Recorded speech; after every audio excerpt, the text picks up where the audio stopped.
You know that feeling when people ask about India and you don't even know where to start, because this country is so massive and diverse, it's basically like 20 countries packed into one? Yeah, we're tackling that today. If you've landed on Passport Unfolded, you know we're not here to give you sanitized guidebook nonsense or tell you India is just curry and chaos. We're talking about the real India, the one that'll overwhelm your senses, challenge your comfort zone, and completely rewire how you see the world. We're diving into experiences from Himalayan monasteries to tropical backwaters, from ancient temples to vibrant cities that never sleep. So hit that like button and subscribe, because we've got destinations coming your way that'll make you rethink everything you thought you knew about travel.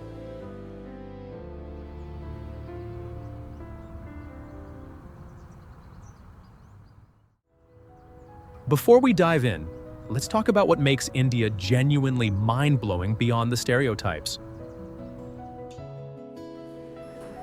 This is the world's largest democracy with 1.4 billion people speaking over 22 official languages and hundreds of dialects.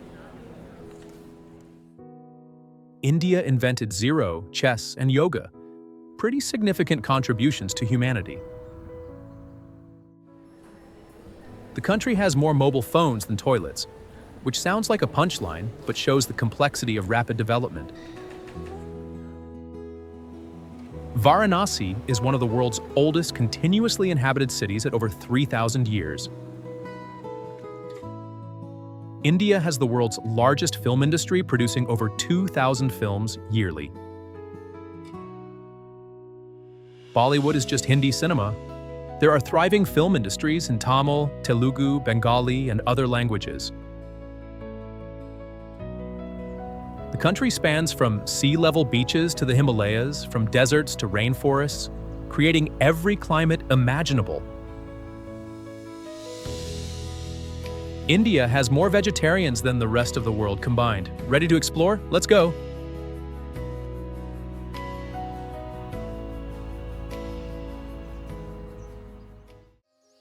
The Taj Mahal in Agra is that monument you've seen a million times in photos. And yes, it's touristy, yes, crowds are insane. But standing in front of this white marble mausoleum still takes your breath away. Mughal Emperor Shah Jahan built it in the 1600s as a tomb for his beloved wife Mumtaz Mahal. And it took 20,000 workers over 20 years to complete. The white marble changes color throughout the day. Pink at sunrise, golden at sunset, glowing under moonlight. Here's the move. Arrive before sunrise when gates open at dawn. Enter immediately, and you'll have maybe 30 minutes of relative peace before tour buses arrive. The symmetry is perfect. The inlaid precious stones are intricate, and the riverside setting adds to the romance. Visit on a clear day as pollution can obscure views, and avoid Fridays when it's closed. Would you wake up at 4 a.m. for sunrise here? Comment below.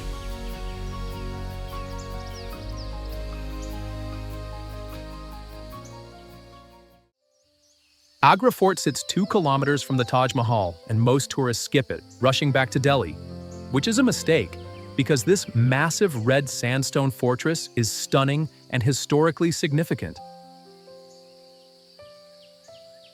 Built by Emperor Akbar in the 1560s, this UNESCO site served as the Mughal Empire's main residence before they moved to Delhi. The fort is enormous, with massive walls, palaces, mosques, and gardens, inside showing Mughal architecture at its finest. The Jahangir Palace, Khas Mahal, and Diwani Khas showcase intricate marble work and strategic design. But the most poignant spot is Musamman Burj, where Shah Jahan was imprisoned by his son and spent his final years gazing across the river at the Taj Mahal he built for his wife. The view from here across to the Taj is heartbreaking knowing the story. Visit after seeing the Taj in morning. Spend 2 hours exploring properly.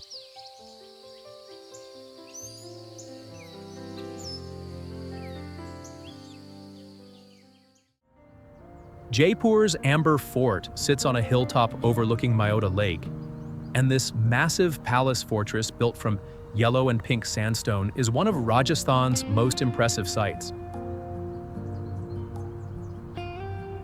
Built in the late 1500s, the fort blends Hindu and Mughal architecture with massive ramparts and ornate gates. The Sheesh Mahal or Mirror Palace is the showstopper. Walls and ceiling covered in tiny mirrors that, when lit by even single candle flame, create thousands of reflections, making the room glow like starlight. You can ride elephants up to the fort entrance, though this is controversial for animal welfare. Walking or taking a jeep is better option. Visit early morning before 9 a.m. to beat heat and crowds, and hire a guide because the history and architectural details are lost without explanation. Combine with exploring Jaipur's City Palace and Hawa Mahal. Have you visited a Maharaja palace? Let me know.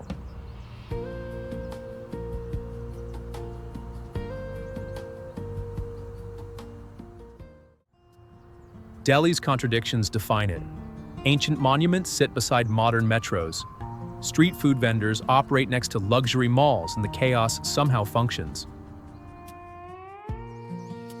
QUTUB Minar is a 73-meter tall victory tower from 1193, the tallest brick minaret in the world with intricate carvings and verses from the Quran.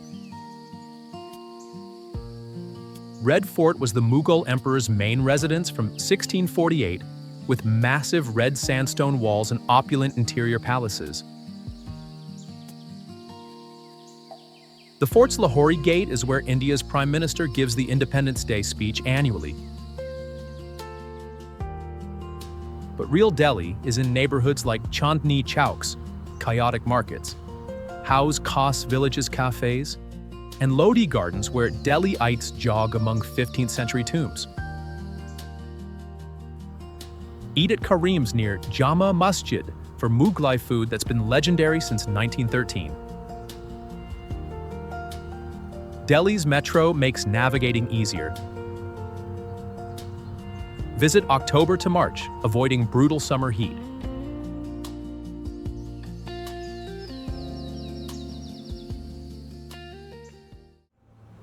Varanasi along the Ganges River is India at its most intense, holiest city in Hinduism, where death and life collide on stone steps leading to the river, where cremations happen continuously, and pilgrims bathe seeking spiritual purification. There are 88 ghats stretching along the Ganges, each with its own character. Dashashwamedh Ghat hosts the evening Ganga Arti ceremony where priests perform choreographed fire rituals with massive oil lamps while thousands watch. Manikarnika Ghat is the main cremation ghat where bodies burn 24/7 because dying in Varanasi is believed to bring moksha or liberation. Take a sunrise boat ride along the river when pilgrims bathe and the city wakes. The light and activity create scenes you'll never forget. Varanasi assaults your senses with smells, sounds, crowds, and poverty alongside spirituality. Stay in Old City near Ghats to fully immerse. This isn't tourist India, this is real, raw, and transformative.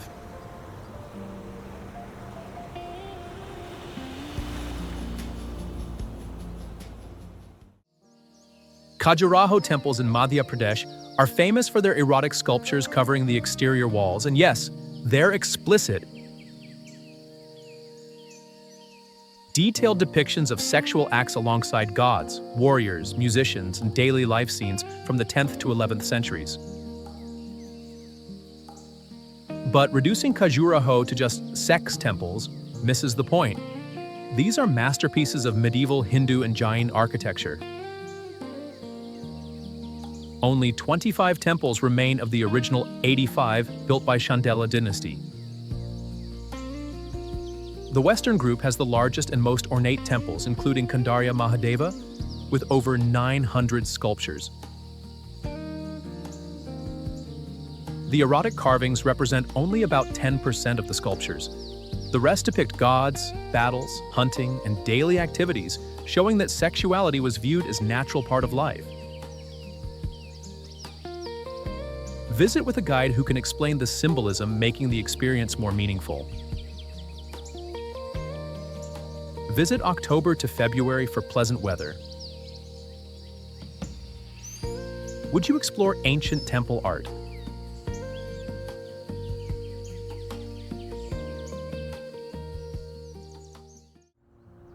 Mumbai is India's financial capital, Bollywood headquarters, and most cosmopolitan city where wealth and poverty exist in shocking proximity.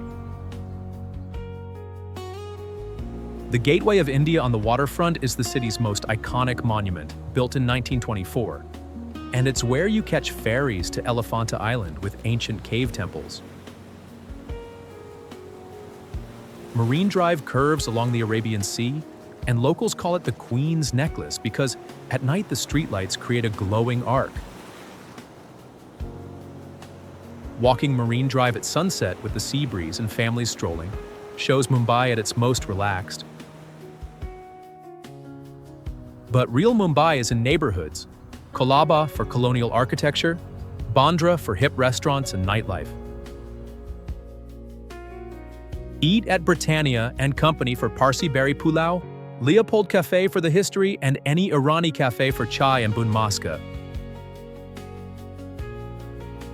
Mumbai's local trains are legendary for their efficiency and crush of humanity during rush hour. Experience it at least once.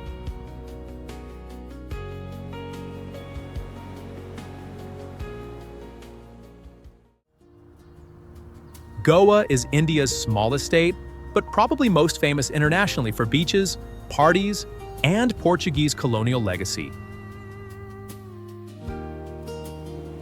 North Goa beaches like Anjuna, Vagator, and Arambol have party reputation with beach clubs and backpacker scene, while South Goa beaches like Palolem, Agonda, and Kola are quieter with more relaxed vibe. The beaches themselves are beautiful.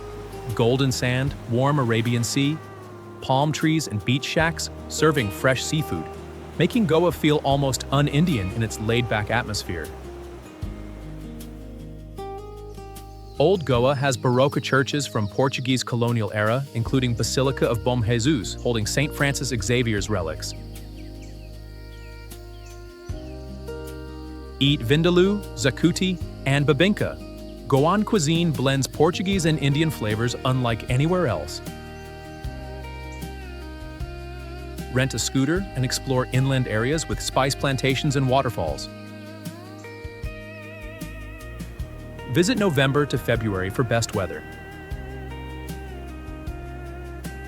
Goa's great for recovering from intense India travel elsewhere. Stay in beach huts for a budget experience.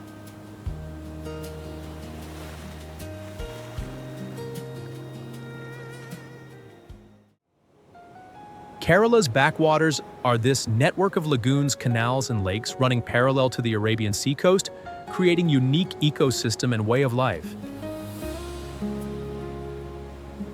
The traditional way to experience backwaters is renting a houseboat. Converted rice barges now fitted with bedrooms for cruising through the waterways while watching village life along the banks. Alappuzha is the main base for houseboat trips, but it's become commercialized with boats bumping into each other. Better option is exploring smaller canals around Kumarkom, or taking public ferry boats locals use for transportation.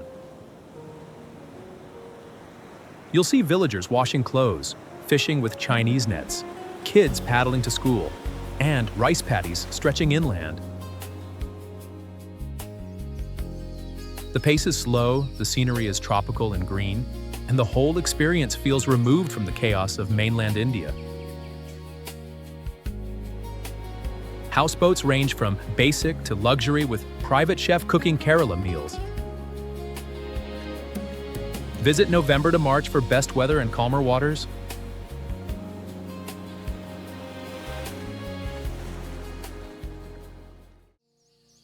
MUNNAR in Kerala's western Ghats is hill station surrounded by tea plantations, creating this rolling landscape of impossibly green terraced hillsides that looks painted.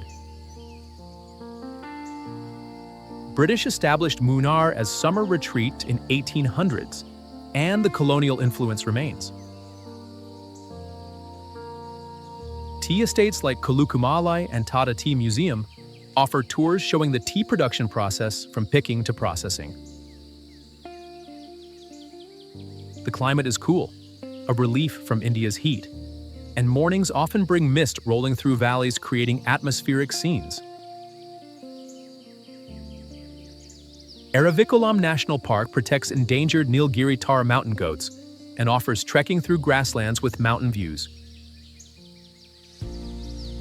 Stay in plantation bungalows or homestays for authentic experience, and try Kerala food, which is different from North Indian cuisine, more coconut, seafood, and rice-based.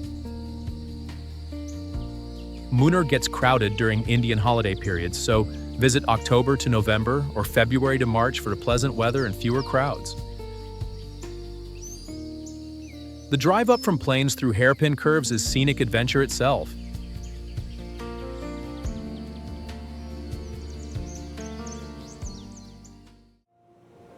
Rishikesh sits where the Ganges emerges from the Himalayas, and it's become India's yoga capital, attracting spiritual seekers and adventure tourists. The town straddles the river with two iconic suspension bridges, Ram Jhula and Lakshman Jhula, offering views of the rushing turquoise water below.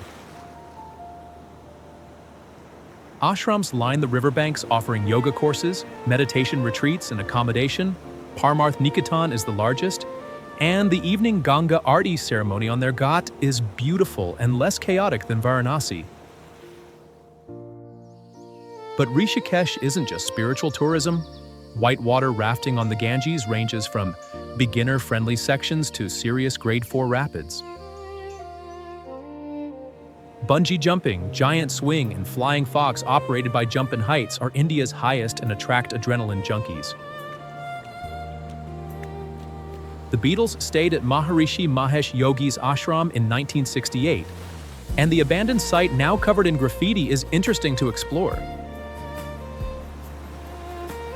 Rishikesh is alcohol and meat-free. Visit September to November or February to April.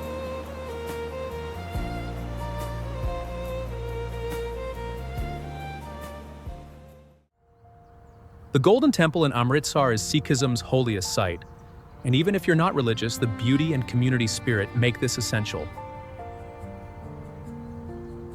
The temple sits in the center of a large, sacred pool with marble walkway around it, and the gold-plated structure seems to float on the water, especially at night when it's illuminated. The complex is open 24/7 with devotional music playing continuously. But what's most impressive is the langar, the community kitchen serving free meals to anyone, regardless of religion or caste. They serve over 100,000 people daily, all cooked by volunteers, and everyone sits on the floor eating together, embodying Sikh principles of equality. Volunteering in the kitchen, washing dishes, or rolling chapatis is humbling and memorable experience. Cover your head, remove shoes, and wash feet before entering. Visit early morning around 3 to 4 a.m. when the holy book is brought out in ceremony, or evening when the temple is lit up.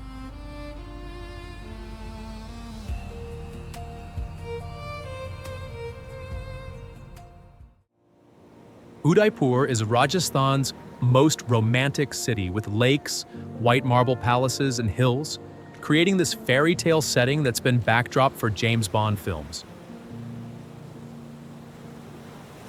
The city palace complex dominates the eastern shore of Lake Piccolo with White marble facades, ornate balconies, and courtyards offering lake and city views. Lake Palace, sitting in the middle of Lake Piccola, is now a luxury hotel featured in Octopussy. Jag Mandir is another island palace accessible by boat offering cafes and gardens with palace views. Udaipur's old city has winding lanes, favelas converted to boutique hotels, rooftop restaurants with lake views, and shops selling miniature paintings and textiles.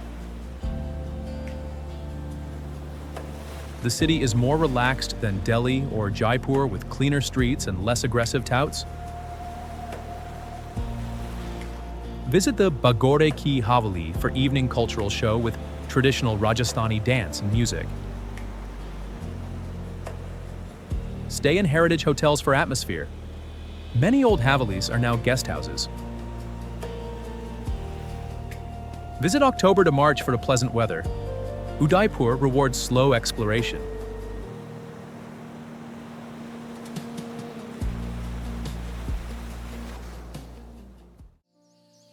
Ranthambore in Rajasthan is one of India's best places to see wild Bengal tigers. And while sightings aren't guaranteed, the park has good tiger population with decent chances, especially in dry season. The park surrounds the ruins of Ranthambore Fort, creating this unique combination of wildlife and history. You might see tigers walking past 1,000-year-old ruins.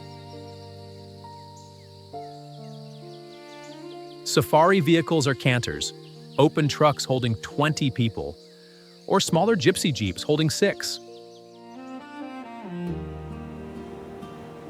The landscape varies from dense forest to open grasslands to lakes where animals come to drink. Besides tigers, you'll see leopards, though they're elusive, sloth bears, crocodiles, various deer species, and hundreds of bird species, making Ranthambore rewarding even without tiger sightings. Stay in Sawai Madhopur town near park entrance with accommodation ranging from budget to luxury. Book safaris online in advance, especially during peak season October to March. Visit April to May for best tiger odds, despite heat. Would you safari for tigers? Comment below.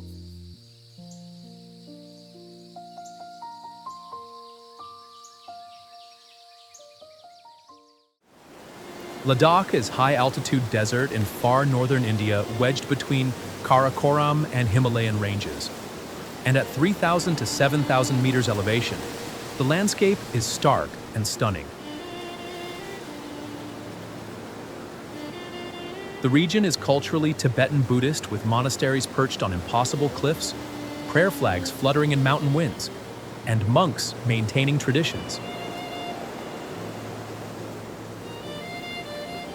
Leh is the capital base for acclimatizing and exploring. Leh Palace, Shanti Stupa, and Old Bazaar are worth seeing.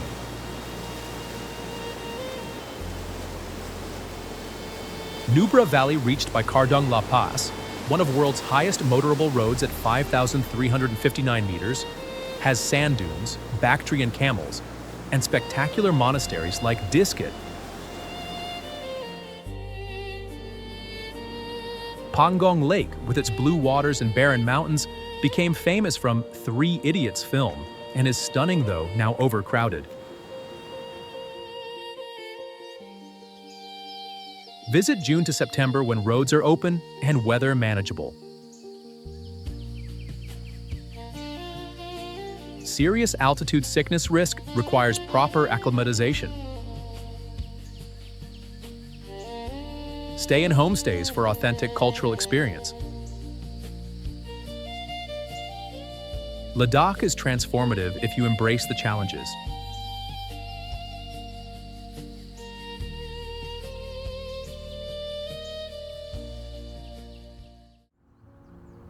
Darjeeling in West Bengal's Himalayas is former British hill station famous for tea, toy train, and views of Kanchenjunga, world's third highest peak.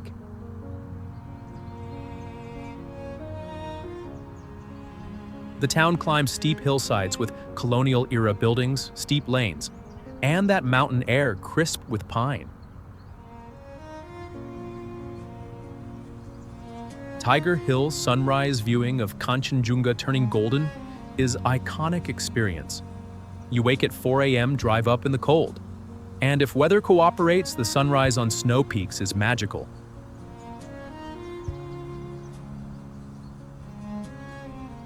The Darjeeling Himalayan Railway, the toy train, is UNESCO-listed narrow-gauge steam railway from 1881 winding through the mountains. Tea estates surround the town with Happy Valley Tea Estate, offering tours showing tea production and tastings. Try authentic Darjeeling tea. It tastes nothing like what you get in tea bags. The Tibetan Refugee Self-Help Center shows Tibetan crafts and culture. Walk the mall in Chaurasta for local atmosphere. Visit March to May or September to November for clear mountain views.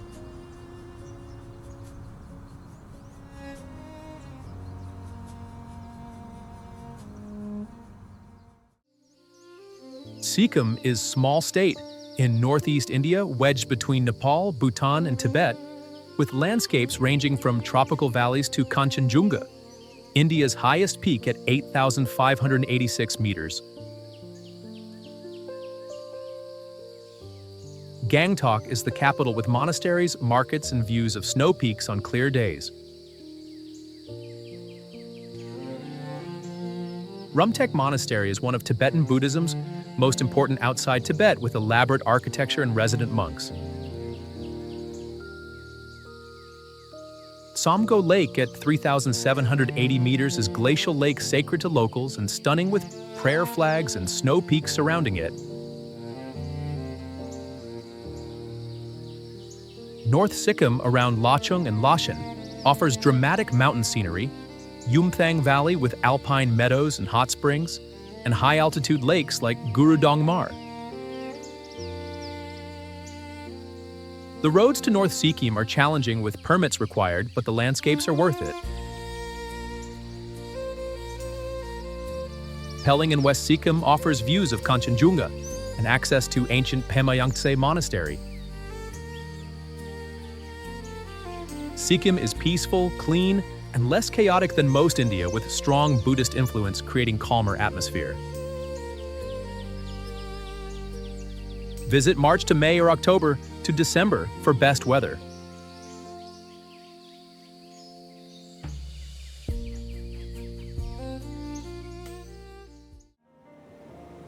So there you have it. 17 ways to experience India beyond the tourist circuits and sanitized package tours. Every recommendation is in the description with practical tips for timing and preparation, so you can build your Indian adventure that actually shows you this country's incredible diversity. India isn't easy. It's chaotic, challenging, and will push you outside every comfort zone you have. But that's exactly what makes it transformative.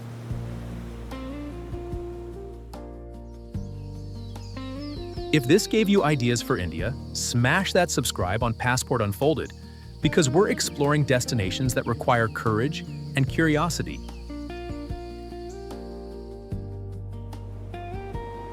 Drop a comment telling me which Indian destination you're most excited or nervous about visiting.